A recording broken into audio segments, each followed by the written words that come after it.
नमस्कार, आप देख रहे हैं चौकस भारत और आज हम जानेंगे बालासोर उड़ीसा में हुआ ट्रेन हादसा सिग्नलिंग की कमी से हुआ था या फिर एक सोची समझी साजिश है। बुधवार को हुए ट्रेन हादसे में 300 से भी ज़्यादा लोगों की मौत हो गई और 900 से भी ज़्यादा लोग जख्मी हो गए। कोरोमंडल एक्सप्रेस जो कि बालासोर से निकल चुकी थी वो लूप लाइन में चली गई। लूप लाइन जिसे आप सर्विस लेन की तरह भी मान सकते हैं। इस लूप लाइन में पहले से ही एक मालगाड़ी खड़ी थी और कोरोमंडल एक्सप्रेस ने इसमें जाके इतनी ज़ोर से टक्कर मारी कि उसकी कुछ बोगियां तो मालगाड़ी के ऊपर चली गईं और कुछ पास वाले डाउन लेन में जाकर बिखर गई। दूसरी ओर डाउन लाइन से आ रही यशवंतपुर हावड़ा एक्सप्रेस ने भी इन बोगियों पे टक्कर मारी और वो ट्रेन भी अपनी पटरी से उतर गई। ये हादसा इतना बड़ा है कि इसका अंदाज़ा आप इस हादसे में हुई मौतों से लगा सकते हैं।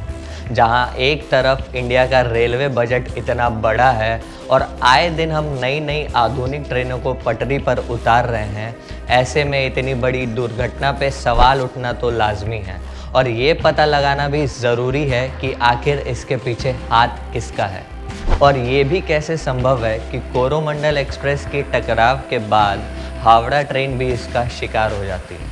आपको बता दें कि भारत में कवच सिस्टम का निर्माण हुआ था।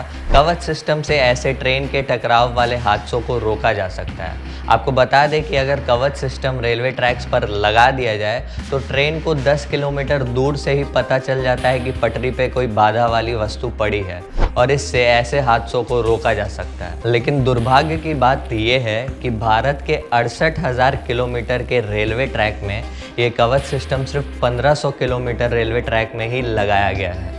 और कवच सिस्टम तो दूर की बात है, सिग्नलिंग में ऐसी क्या दिक्कत थी कि कोरोमंडल एक्सप्रेस के टकराने के बाद हावड़ा भी इस हादसे का शिकार हो जाती है।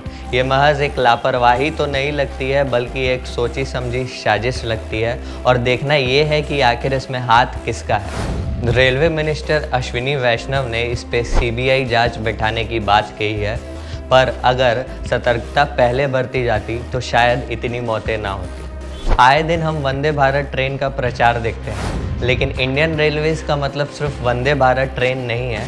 ऐसी कई बुनियादी समस्याएं हैं जिसको ठीक करना बहुत ज़रूरी हो जाता है, जैसे ट्रेन सिक्योरिटी, ट्रेन की टिकट ना मिलना, ट्रेन का लेट आना और जनरल बोगी में तो ऐसी भीड़ होती है कि हवा भी वहाँ से ना निकल पाए।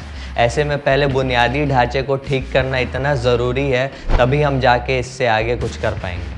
खैर, उड़ीसा ट्रेन हादसे की रिपोर्ट जल्दी ही सामने आएगी और फिर पता चलेगा कि ये सिग्नलिंग की लापरवाही या किसी की सोची समझी साजिश के तहत हुआ।